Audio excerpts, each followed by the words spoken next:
Ano po ba ang katibayan, mga kapatid, na para masabi natin ang isang tao ay anak ng Diyos o totoong mananampalataya?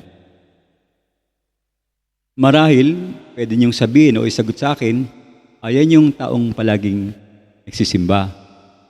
Yan yung taong maraming alam na talata sa banal na kasulatan.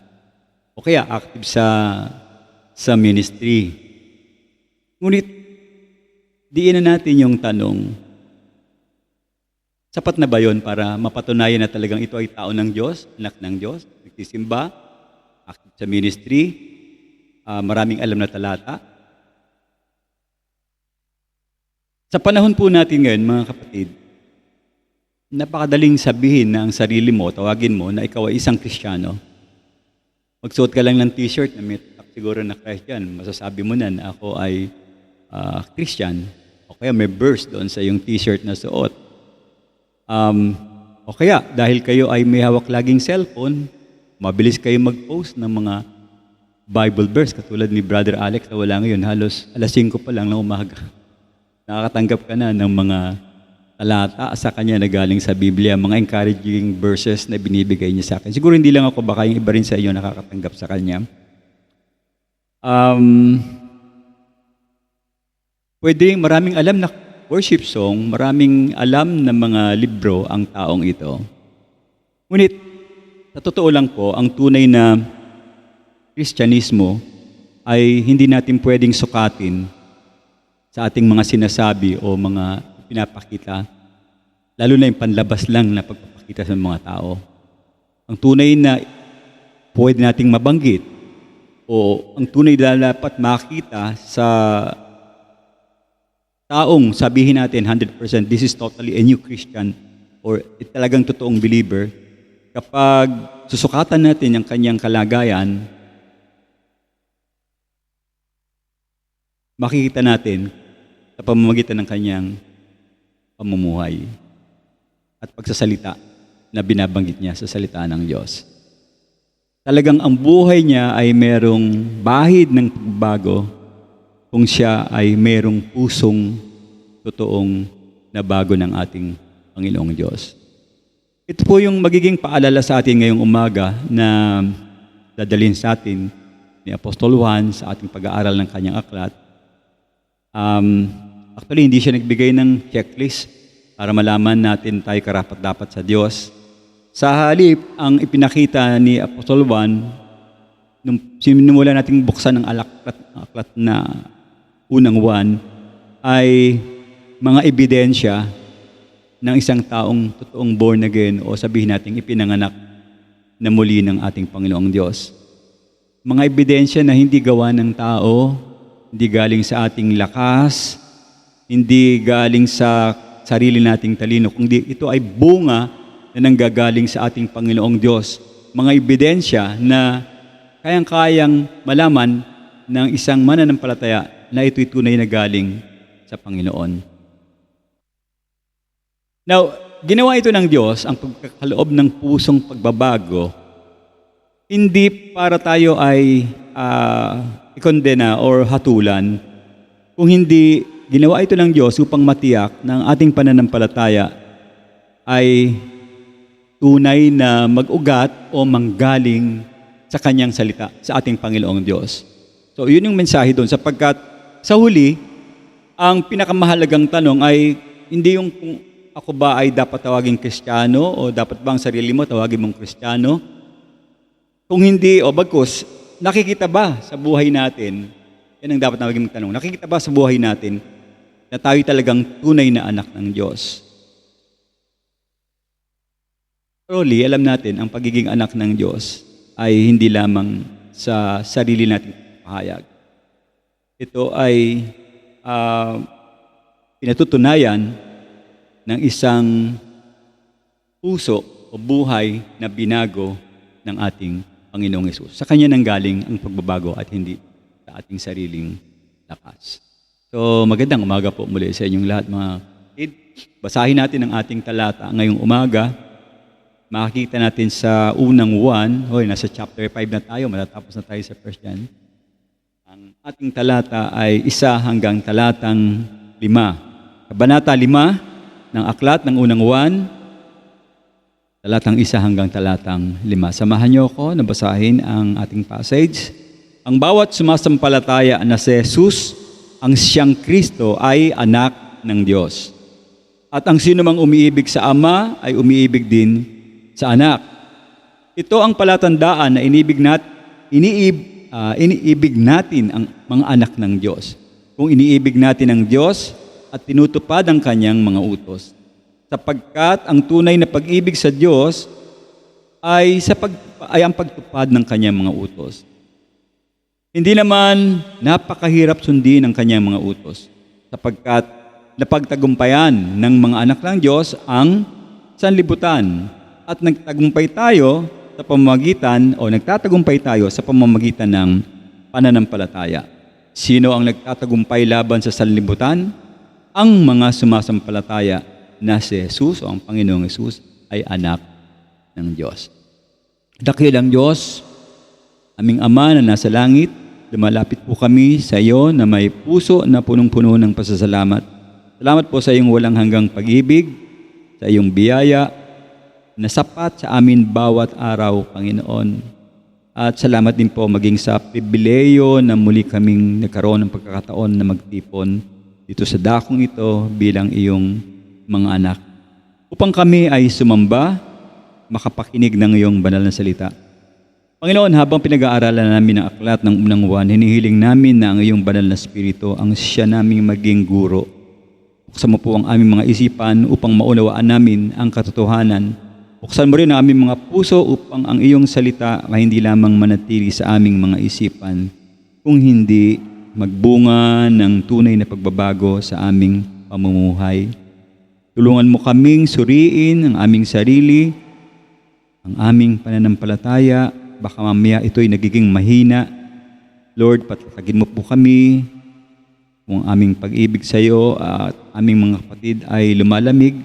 Painitin mo, Panginoon, itong muli. At kung kami man ay nahihirapang sumunod sa iyong kalooban, bigyan mo kami ng pusong handang magpasakop. At kapag kami napapagod sa pakikipaglaban sa mga tukso at impluwensya na ibinibigay ng sanlibutan, paalalahanan mo po kami na ang tagumpay ay nasa aming Panginoong Hesus, na siyang nagtagumpay para sa amin, Panginoon.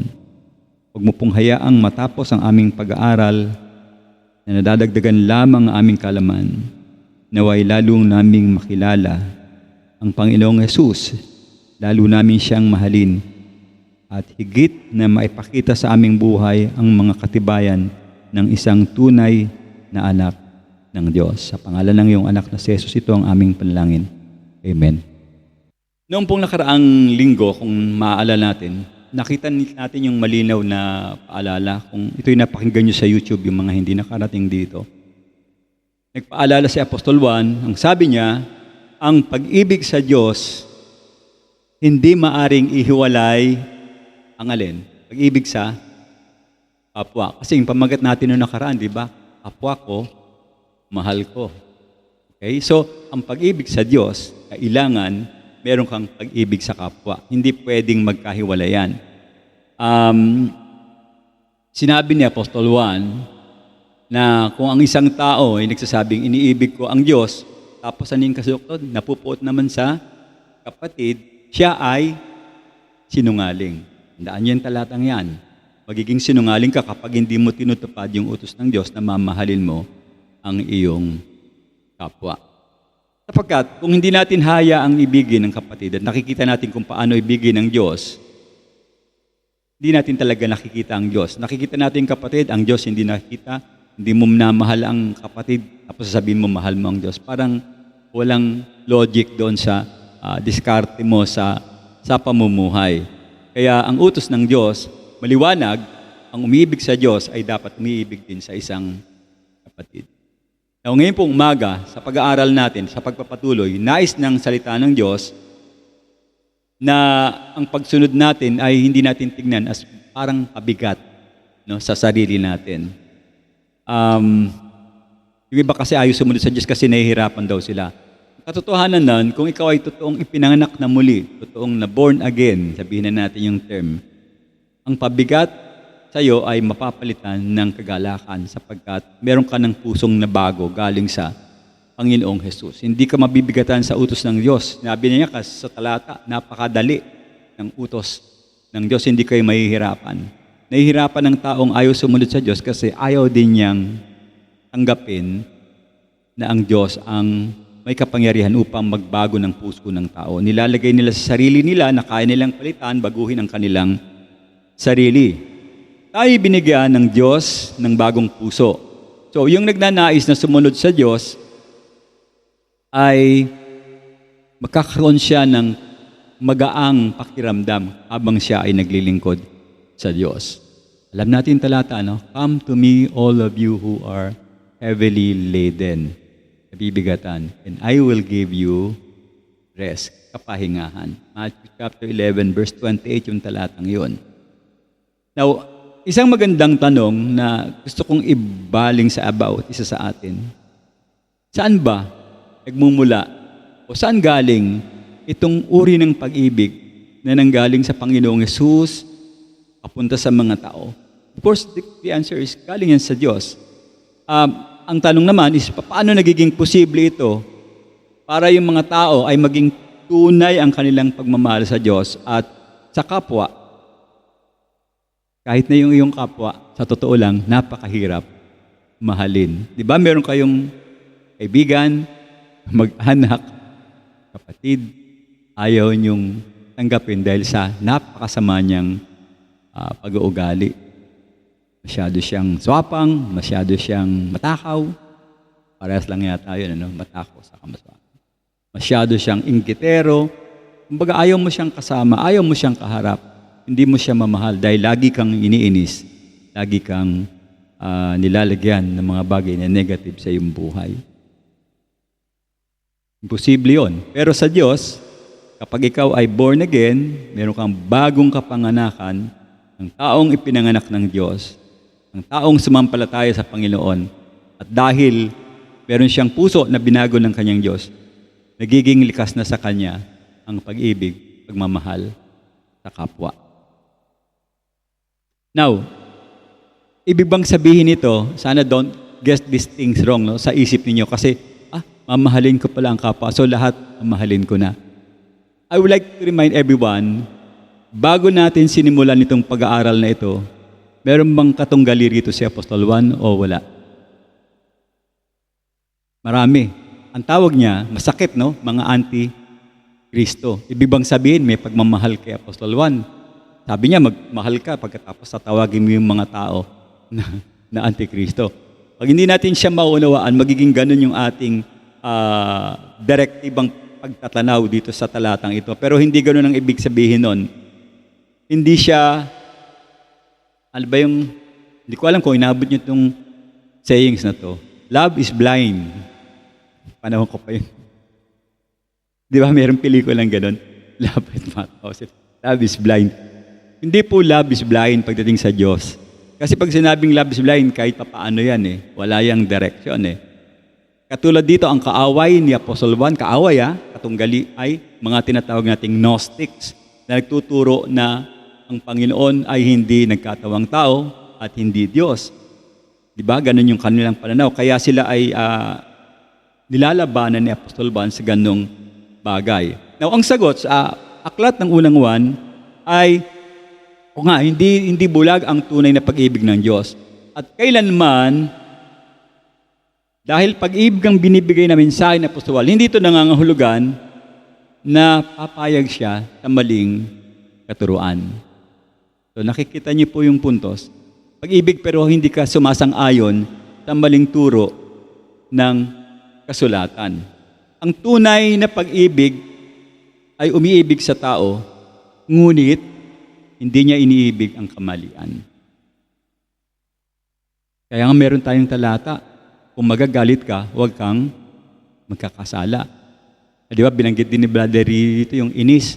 Parang feeling mo galit na. Magiging galit yun pag sinakyan mo nilagyan mo ng laman yung inis mo ng mga bagay na magiging galit.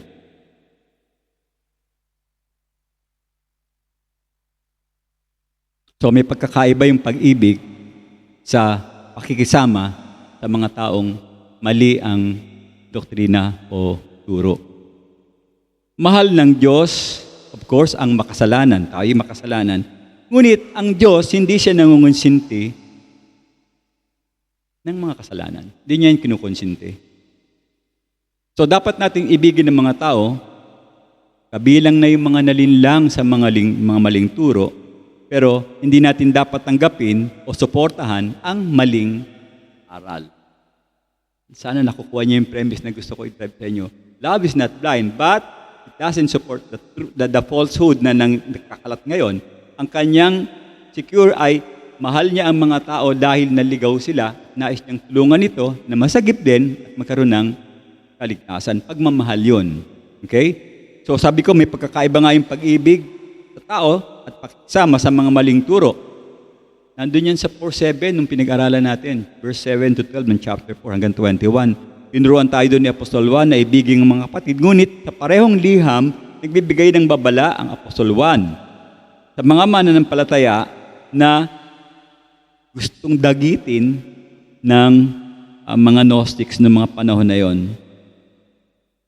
Ano po ang sabi ni Apostol Juan? Makinig kayo kung hindi nyo naaalala. Ito yung sabi ni Apostol Juan. Sa 2 John, chapter 10, o chapter 1, isang verse lang pala yun. 2 John, chapter 1, isang chapter lang pala yun.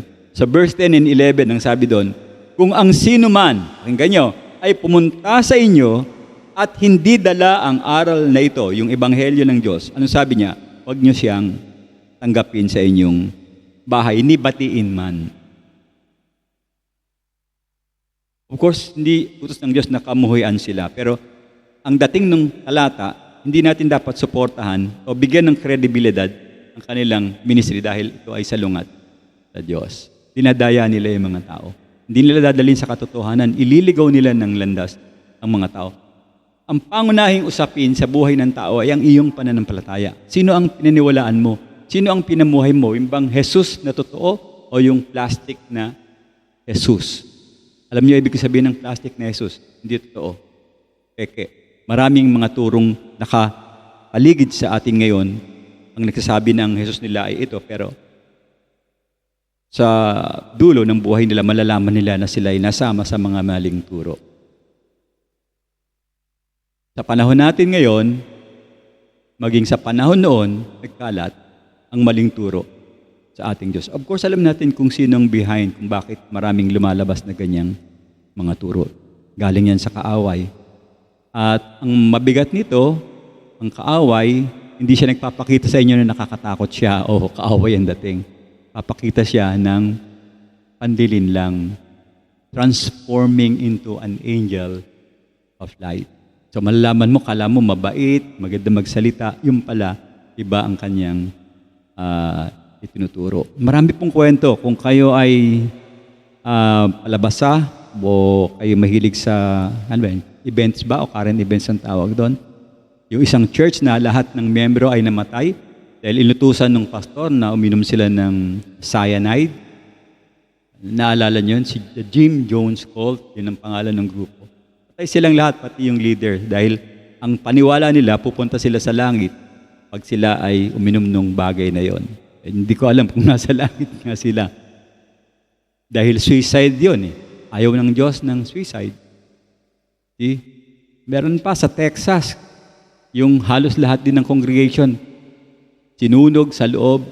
Sari-sari, meron mga kongregasyon na sabi ng pastor, kayo'y magiging isang kambing at kumain kayo ng damo.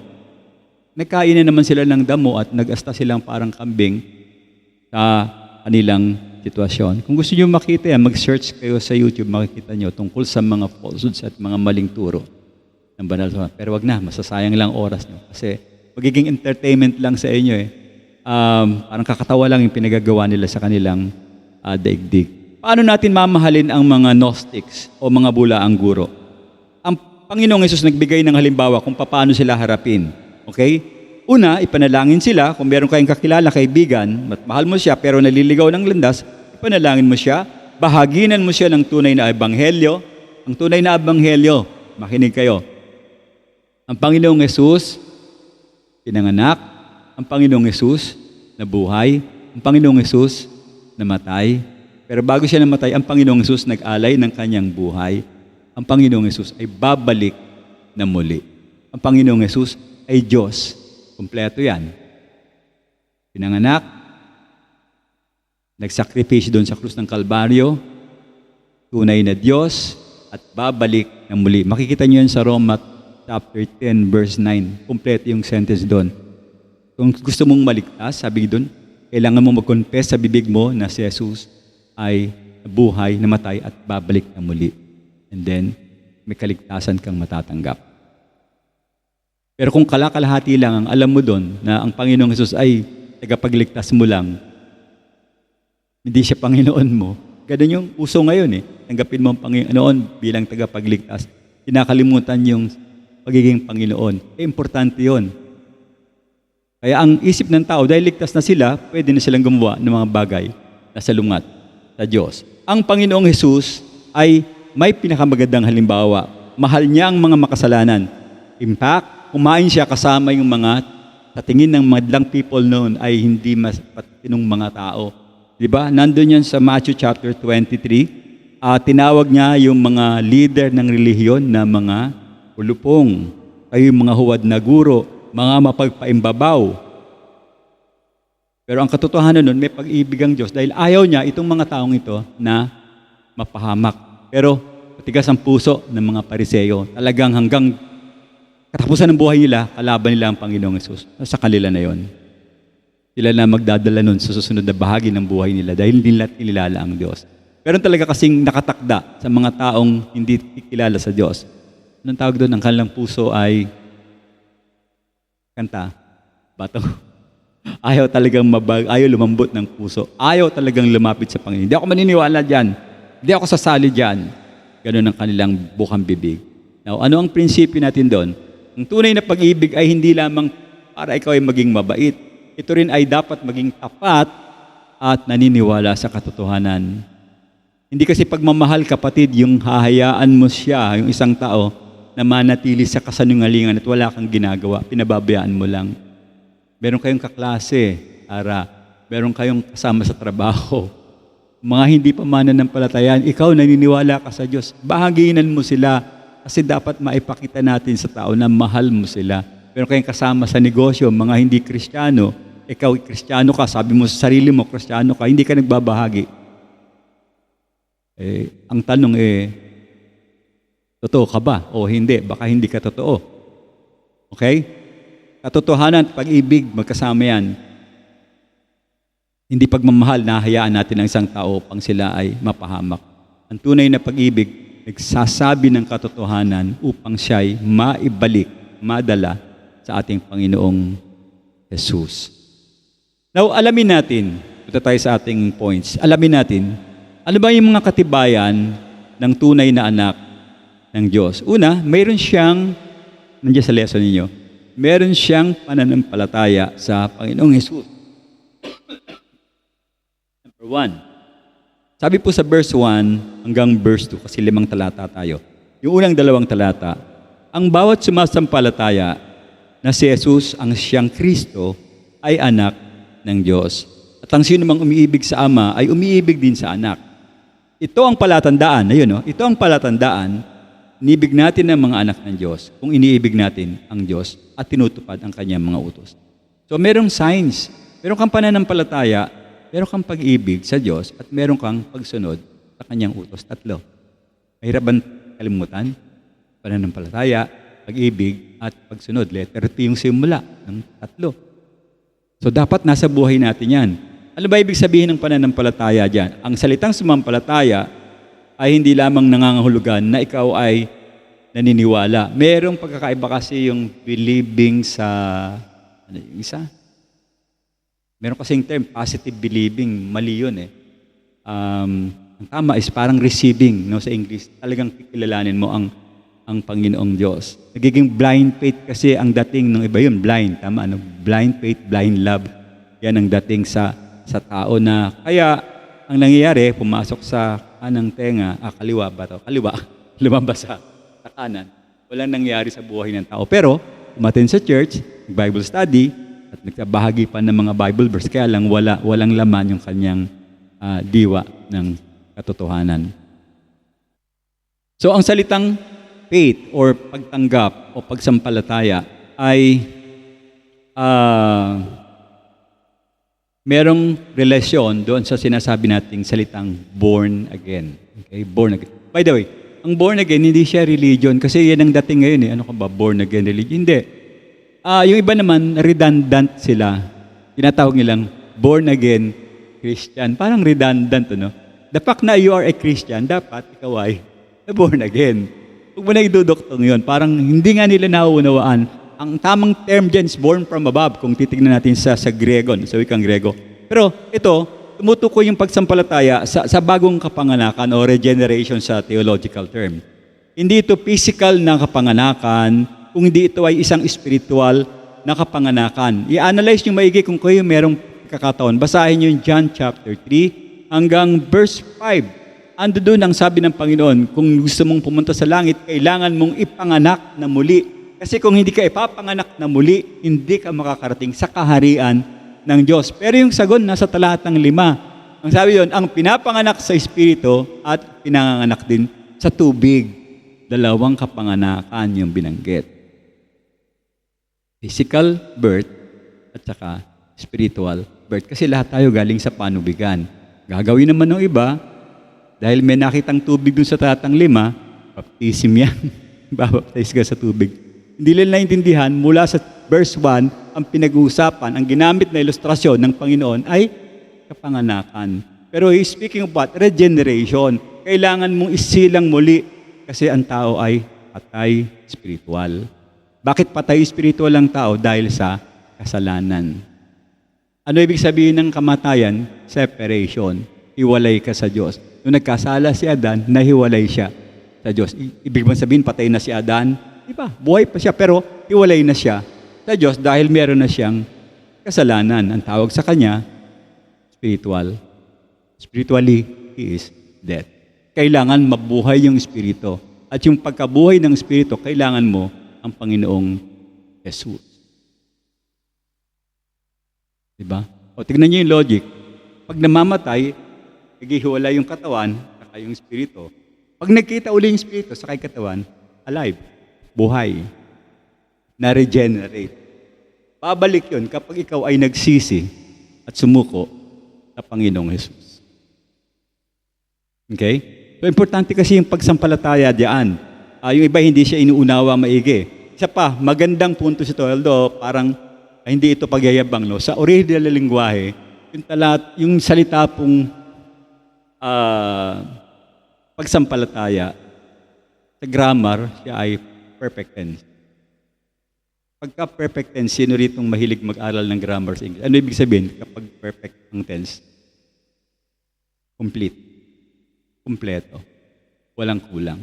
Complete yung idea na ang Panginoon mismo ang gumawa ng paraan para tayo ay magkaroon ng kaligtasan. Pinapahiwatig dito na kapag ang tao ay nagsisi at lumapit sa Diyos, totoo, magiging kumpleto ang iyong pagiging anak ng Diyos dahil sa pagsuko mo, paglapit mo sa Panginoong Hesus. Tanggalin po natin yung term na tatanggapin ko ang Panginoon. Mali yun eh. Kasi ang totoo, sinong tumanggap?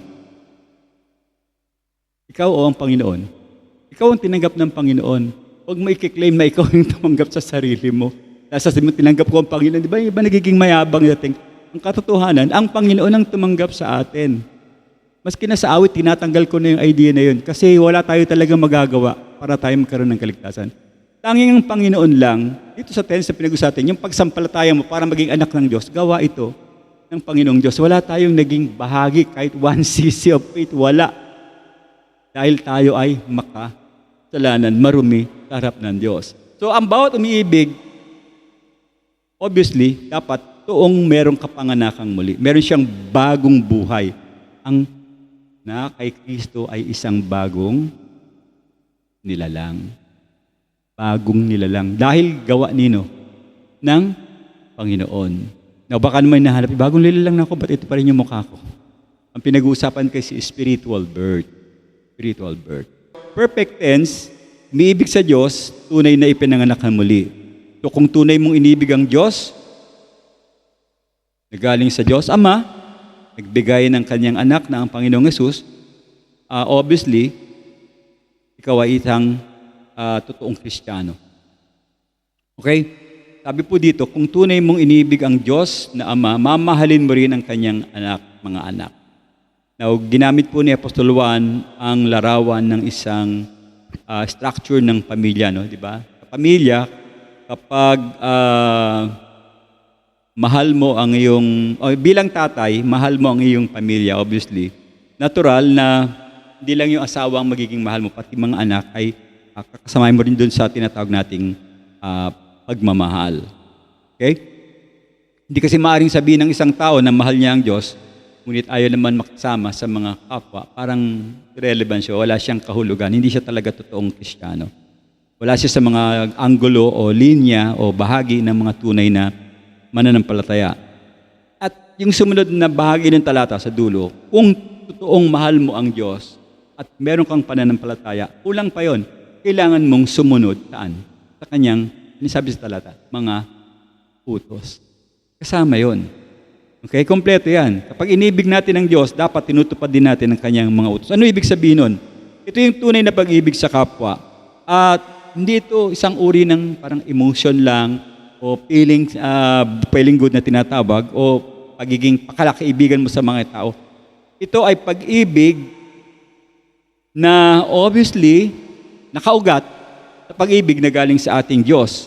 Of course, God has a perfect love. Siya lang nakakapagloob nun. At ang turo ni Apostol Juan, ang tunay na born again, kilala itong tatlong bagay na ito.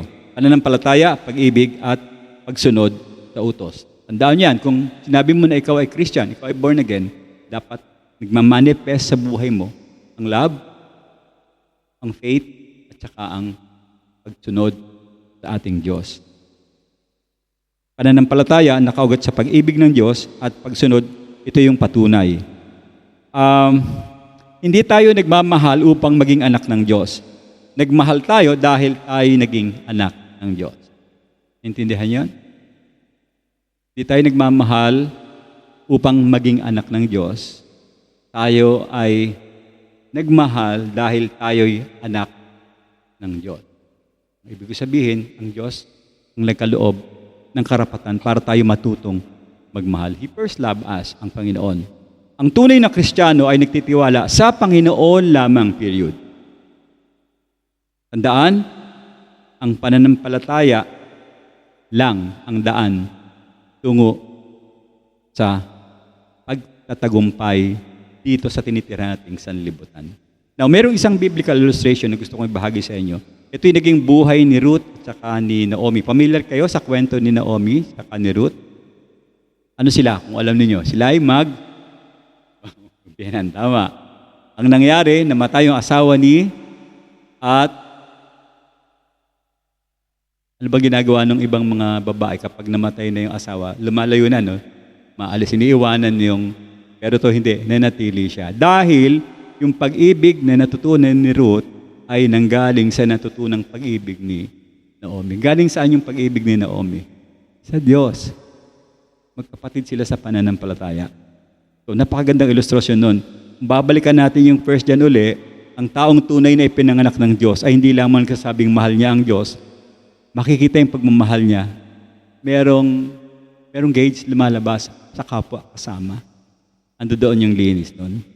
Ang pag-ibig ni Naomi ay bunga ng pagyakap ni Ruth sa Diyos. Ni Naomi. Okay? So, gayon din ang pag-ibig natin, mga kapatid. Ito'y bunga ng ating bagong buhay na galing sa ating Panginoong Diyos. So, mga kapatid, kung ating pong uungkatin, hindi pinili ni Ruth yung madali. Di ba? Madali. Umalis siya kay Naomi. Pero pinili niya yung mukhang medyo mahirap at pinili niya dahil nandoon yung Diyos. Minahal din niya ang isang taong pag-aari ng ating Panginoon. At ganito dapat ang maging kalalabasan ng tunay na mananampalataya, tunay na Kristiyano.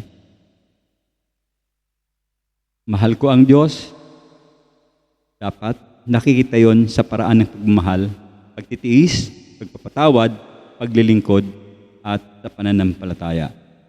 Kung ang pananampalataya natin ay nakaugat sa bagong buhay, ang susunod namang nating makikita ay ang magiging bunga nito at yun ang tinatawag nating pangalawa, pananampalataya. Pangalawa, pag-ibig. So number 2, pag-ibig. Pangalawang katibayan na ikaw ay totoong anak ng Diyos bukod sa iyong pananampalataya.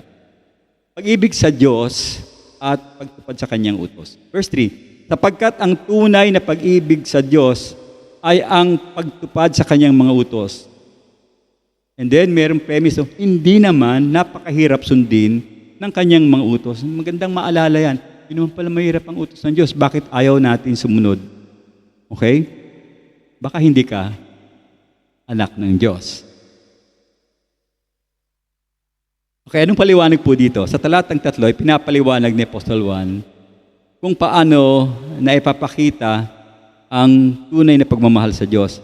Marami kasing mga tao ngayon, I'm sure gising din kayo, marami mga tao ngayon, bukang bibig nila, yes, Lord, we love you, Lord, mahal kita, Panginoon, naniniwala ako sa iyo, Diyos, diba? Naririnig yan, sinasabi ng mga tao, ako'y malapit sa iyo, Panginoon, hindi kita kakalimutan. Meron pang kanta, hindi kita bibiguin. Huwag nyo nang kakantahin yun, hindi naman totoo eh. Binibiguin nyo naman ng Diyos eh. Dinidiin pa, may hindi kita bibiguin.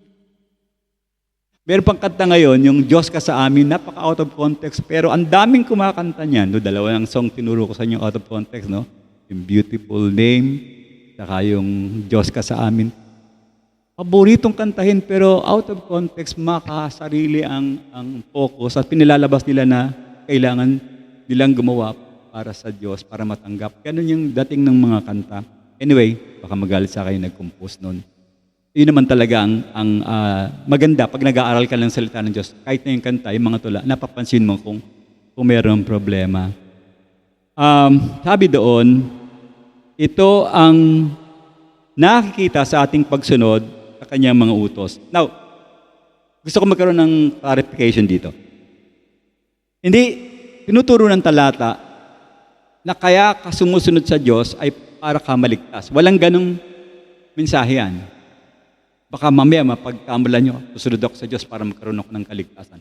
Wala po kayo makita sa talatang nagbabanggit na ang pagsunod sa utos ay magkakaloob sa iyo ng kaligtasan. Okay? Sa halip, ang pagsunod sa utos ng Diyos ay bunga ng iyong pananampalataya. At bunga dahil ikaw ay binago ng Panginoon. Kaya ka sumusunod. Kaya ka sumusunod, sino pa rin ang may gawa? Ang Diyos pa rin. Siya pa rin ang nasusunod. Okay? So dapat maintindihan niyo yung bagay na yan. Ang pagsunod sa Kanyang mga utos ay bahagi na pag-ibig ito ng Panginoon na ang bating puso ay binago niya.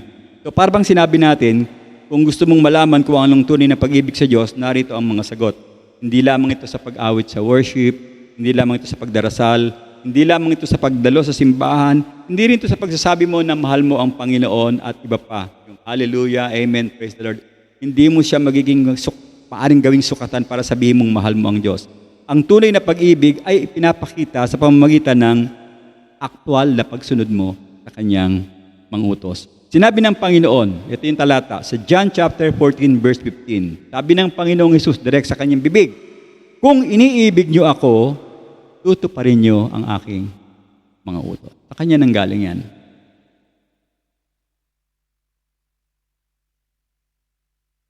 John 14:15. If you love me, truly love me, susundin mo ang aking mga utos. So again, ang pagsunod sa Diyos ay hindi ang labas na pagsunod, yung pakitang tao. Ito ay dapat maging kusang loob na pagsunod. At yung, alam niyo ba yung kusang loob, saan nanggagaling yun? Heart natin. Kusang loob. Walang nag-idyok sa'yo na, o nagdikta na gawin mo yun, ginagawa mo yun dahil galing talaga sa puso mo. At yung puso na yan, obviously, ay binago ng ating Panginoong Diyos. Wala itong halong takot, mga kapatid. At hindi ka rin napipilitan para sumunod. Ito'y ginagawa mo lang. Ginagawa mo ang pagsunod dahil ikaw ay nagmamahal sa Diyos. Mga anak, O, si Bernice, si Carly, mga anak, si Sarah, si Bren, na galing sa exam. Kayong mga anak, bakit kayo sumusunod sa nanay at sa tatay nyo? Dahil ba natatakot kayo? Kaya kayo sumusunod dahil papaluin? O sumusunod kayo dahil mahal nyo sila? Magkaiba yung kasing sumusunod dahil natatakot kaysa sa nagagalit. O bakit kayo hindi sumusunod? Kasi matapang kayo. Hindi kayo sumusunod sa parents ni matapang kayo. Hindi kita susunduin. Kahit anong gawin mo, hindi kita susundin. Sumusunod tayo sa parents natin dahil tayo ay magmamahal sa ating magulang. Alam niyo po, ang utos ng Diyos, obviously, ay hindi naman talaga mahirap. Ang ibig sabihin, sinabi ko na kanina, hindi pabigat ang mga utos ng Diyos dahil ang tunay na tao na ipinanganak na muli, o tanongin natin, bakit hindi mabigat yung, bakit hindi mabigat ang utos ng Diyos? Bakit hindi mahirap ang utos ng Diyos? Ito ang sagot. Una, binigyan tayo ng bagong puso. So, yung dating ayaw mong gawin, ginagawa mo na ngayon. Nagbabasa ka ba dati ng Biblia nung wala ka sa Diyos? Mabigat sa iyon kasi walang litrato, puro words lang. Gusto mo yung comics, may nakikitang picture. O yung may mga continuation ng anime ngayon na binabasa. Pero siyempre, dahil nabago ang puso mo, gagawin mo na yung gustong pautos sa'yo ng Diyos, at hindi na ito magiging pabigat sa iyo. Ang magiging pakiramdam mo ay kagalakan na gagawin mo ito dahil mahal mo ang Panginoong Diyos. Hindi na siya obligasyon. Ang pagbasa ng Biblia, pananalangin, hindi siya routine na dapat mong gawin dahil utos ng nanay mo, tatay mo na magdasal ka. Ginagawa mo ito dahil mahal mo ang Panginoon. So sinusukat dito yung damdamin at saka yung kasiyahan ng iyong puso sa pagsunod sa kanyang mga utos. Mga kapatid, ang pagsunod dito sa tinatawag nating utos ng Diyos ay talagang bunga ng pag-ibig ng Diyos. Kapag mahal mo ang Diyos at ang kanyang mga utos, hindi ito nagiging pabigat.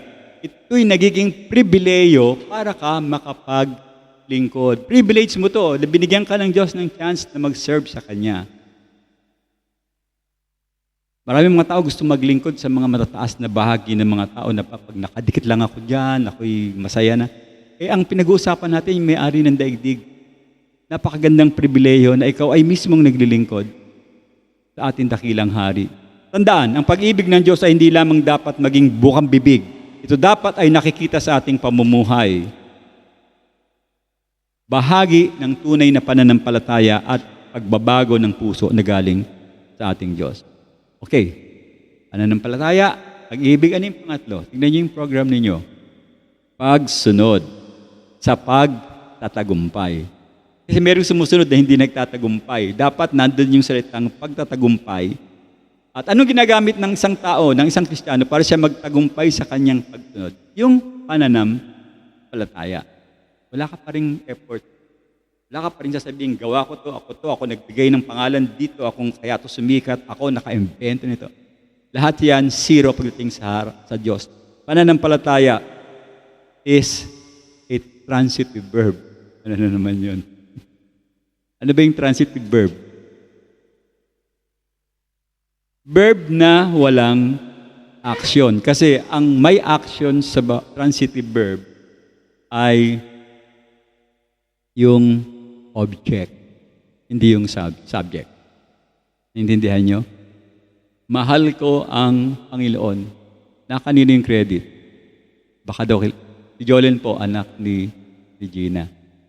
Mamaya kasi baka, sino yung dumating? Hindi po siya Korean. Siya ay si Jolene. Okay. Transitive verb, ibig sabihin, ang credit na pupunta sa object at hindi sa subject.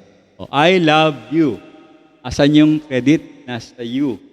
Nasa object. Sino ang right object of faith natin? God. I love you, Lord. Wala dun sa love. Kasi minsan sasabihin, I love. Yun. Hindi transitive verb yun. Verb talaga yun. Kasi kiniklaim mo na ikaw ang gumawa. So, pag sinabing verb na transitive, ang create ng action ay nasa Panginoon. Wala, kaya kahit anong gawin natin, yung salitang faith, ganun din. Sinabi ko kayo na perfect and kompleto, ginawa na lahat ng ating Diyos sa buhay natin. Ang pagtatagumpay, mangyayari ngayon dahil sa iyong pananampalataya. Dahil yung iyong pananampalatayanan, matagal nang nagtagumpay sa buhay. Naipako na siya doon sa krus. Kaya pag ang isang tao naniwala doon at tumanggap, sumunod sa kanyang ginawa doon sa krus ng Kalbaryo, magkakabit ka rin ng katagumpayan dahil sa iyong pananampalataya. Amen. Kaya hindi talaga mahirap ang pagsunod sa Diyos. Hindi kailangan magpasakop sa tinatawag nating sistema ng sanlibutan para ikaw ay tumahimik or maging yan ang trabaho ngayon ng mga tao. Nagpapasakop sila sa materialismo ng daigdig, mga bagay na lumalamon sa sistema ng isang tao dahil meron siyang pagnanasa, makasanlibutan yan, naniniwala siya sa mga impluwensya na humihila ng negosyo, mga bagay na naglalayo sa iyo sa Diyos, mga cellphone, mga gadget. Pwede namang ilapit kayo sa Diyos, pero kadalasan ang trabaho ng gadget sa panahon ngayon, kung ang puso mo ay wala sa Diyos, ilalayo ka niyan sa Diyos. Mga bagay na nagiging bahagi ng buhay ng mga tao ngayon, ang tawag doon, pagmamalaki. Nagmamataas sila dahil meron sila ng kayamanan daw ng daigdig. Kasama na rin yung maling katuruan. Yan yung mga sistema na lumalamon sa daigdig. Ang tanong, kaya bang maging matagumpay ng isang tunay na taong nabago ang puso ng Diyos para labanan ng mga bagay niyan? The answer is yes. Dahil meron kang pananampalataya. Mas paniniwalaan mo ang Diyos kaysa sa kayamanan ng daigdig. Pinakita na yan ng mga tao ng Diyos mula pa sa lumang tipan hanggang sa bagong tipan. Hindi man sila nagkamit ng baliban kay Solomon na napahamak dahil sa kayamanan, sobrang kayamanan. Pero ang puntos pa rin ng Panginoon, lahat ng mga tao ng Diyos, sumunod, iklubluhod na tumamba sa dakilang Diyos na talagang may-ari. May kayamanan ng buong kayamanan, ng malaking kayamanan sa buong siya. Siya talaga yung may-ari. Wala tayong magagawa. Kanya yung daigdig, kanya yung buhay natin, anong magagawa mo? Kaya nagbigay ng talata si Marcos, anong magagawa ng iyong kaluluwa makamit mo man ang kayamanan sa sanlibutan kung ikaw ay mapahamak? So, sino ang magtatagumpay sa sanlibutan? Sa isay natin, yung taong merong pananampalataya, yung taong may pag-ibig sa Diyos at sa kapwa, at yung taong sumusunod sa kanyang mga utos. Pagka nandiyan sa iyo yung tatlo na yan, tanggapin mo na ikaw ay magiging winner sa world.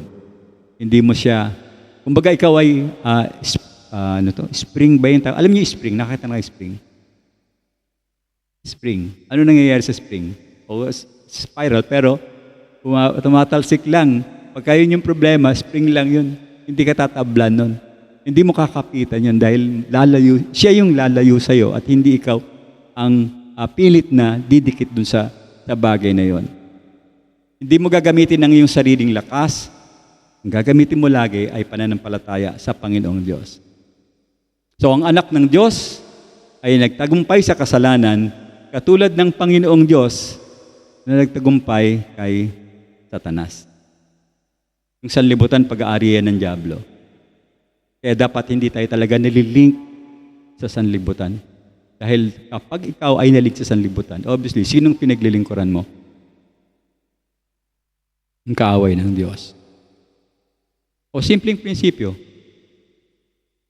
if you're not serving God, sinong nililingkuran mo? Obvious. If you're not doing God's will, kaninong will ang ginagawa mo? Away. Kung hindi ka naglilingkod sa Diyos, kanino ka naglilingkod? Ganun lang naman yung dating ng buhay ng tao. Dapat yung pagtatagumpay na yan, nagiging malakas. Tagumpay ng pananampalataya mayroon kang pagtitiwala sa nagawa ng Diyos at pagtatagumpay, talagang tunay na kayang daigin itong sanlibutan ito. Na wala makakapigil sa pananampalataya mo dahil naniniwala ka, tanging may-ari ng daigdig. Ang tunay na anak ng Diyos ay makikilala ang kanyang pananampalataya sa Panginoon, sa pag-ibig sa Diyos at sa kapwa, sa iyang pagsunod sa mga utos, at nagiging tagumpay ang kanyang buhay sa sanlibutan. So, mga kapatid, pinakita sa atin ng larawan ng aklat ni Juan, unang Juan. Ko alam kung nakita nyo, pero dapat nakita nyo ngayon yan. At bagay na nagpapairal o nagpapakita na tayo bilang mga ordinaryong tao ay taong walang kakayahan, hindi tayo perpekto, marami tayong mga pagkakamali, ngunit meron tayong katibayan na makikita sa ating buhay kung tayo ay tunay na anak ng Diyos. Ano yun? Meron tayong pananampalataya, meron tayong pag-ibig sa Diyos at sa kapwa, at meron tayong pagsunod na merong letter P, tatagumpay sa pananampalataya. Now, ang mga ito, mga kapatid, hindi paraan upang tayo maging anak ng Diyos. Tandaan niyo yan. Hindi yan ang paraan para ka maging anak ng Diyos. Yun ay bunga ng iyong pagiging anak ng Diyos. Tayo'y nagmahal, sumunod at tagumpay dahil tayo ay pinanganak ng Diyos sa pamamagitan ng pananampalataya sa Panginoong. Kaya ngayong araw ay wag lang nating itanong, Kristiyano ba ako? Ang mahalagang tanong, nakikita ba sa buhay ko yung aking pinaniniwalaang Panginoong Jesus? Nakikita ba sa buhay ko na ako talaga'y bunga ng totoong kapanganakan? Lumalago ba ako sa pag-ibig ng Diyos? Lumalago ba ako dahil nagmamahal ako sa mga kapatid? Ako ba'y mayroong kagalakan dahil ako'y sumusunod sa kanyang mga utos? At kapag dumarating ang pagsubok o tukso, napapagtagumpayan ba siya o hindi? Sa pag-uwi po natin ngayon, pag-ihiwalay-hiwalay natin, huwag lang nating dalhin itong sermon na ito bilang karunungan o kaalaman. Dalangin ko na dalhin natin ang hamong ito ng salita ng Diyos upang tayo mamuhay bilang talagang totoong tunay na anak ng Diyos. Sapagkat yung tunay na anak ng Diyos, hindi niya nakikilala ang kanyang sinasabi kung hindi sa kanyang pananampalataya, pag-ibig at pagsunod, pagpagtitiwala sa pagtagumpay dito sa daigdig na ito. Tandaan po natin, hindi ang lakas ng ating pananampalataya ang nagbibigay ng katagumpayan sa buhay natin. Hindi yung tanging lakas na nanggagaling sa ating tagapagligtas na siya nating pinagtitiwalaan sa pamamagitan ng ating pananampalataya sa Panginoong Jesus. Panginoon, maraming salamat po sa umagang ito. Tunay nga, O Diyos, na ang iyong presensya, ang iyong salita, ang iyong pagmamahal sa bawat isa sa amin, Panginoon, ang siyang nagkakaloob ng tunay na kahulugan ng pagiging anak ng Diyos. Patawarin mo kami sa mga pagkakataong pinili namin sundin ang aming sariling kalooban kaysa sa iyong kalooban. Patawarin mo rin kami kung kami ay nagiging malamig sa aming pag-ibig sa kapwa, sa iyo. At kung kami man ay nagbabaliwala ng mga bagay na kulang sa aming mga kapatid, nagpapadaig kami sa tukso at impluwensya ng sanlibutan. Panginoon, salamat po at di mo kami iniiwan sa aming sariling lakas. Salamat din at ang tagumpay ay hindi nanggagaling at nakasalalay sa aming mga sariling kakayahan. Ito alam namin, Panginoon, ay nanggagaling lamang sa iyo. Natagumpay kami laban sa kasalanan dahil sa tulong mo, O Diyos. Tulungan mo pa kami na manatili pang nakakapit sa iyong dakilang kapangyarihan. Gawin mo kami bilang buhay na patotoo ng iyong biyaya sa aming tahanan, sa aming trabaho, sa aming paaralan, at sa aming komunidad. Dalangin din namin na ang bawat pamilyang narito ay iingatan mo, O Diyos, at papalain mo kami sa aming mga tahanan, pagkakalooban mo kami ng kapayapaan, pagkakaisa, patuloy na pagnanais na ikaw ay hanapin, O Diyos. At kung mayroon man kaming mga pagsubok sa buhay na harapin, sa linggong ito, sa mga susunod na araw, tulungan mo kami na alalahanin na ang aming tagumpay ay nanggaling sa iyo. Ito ang aming dalangin sa pangalan ng iyong anak na si Jesus. Amen. Amen.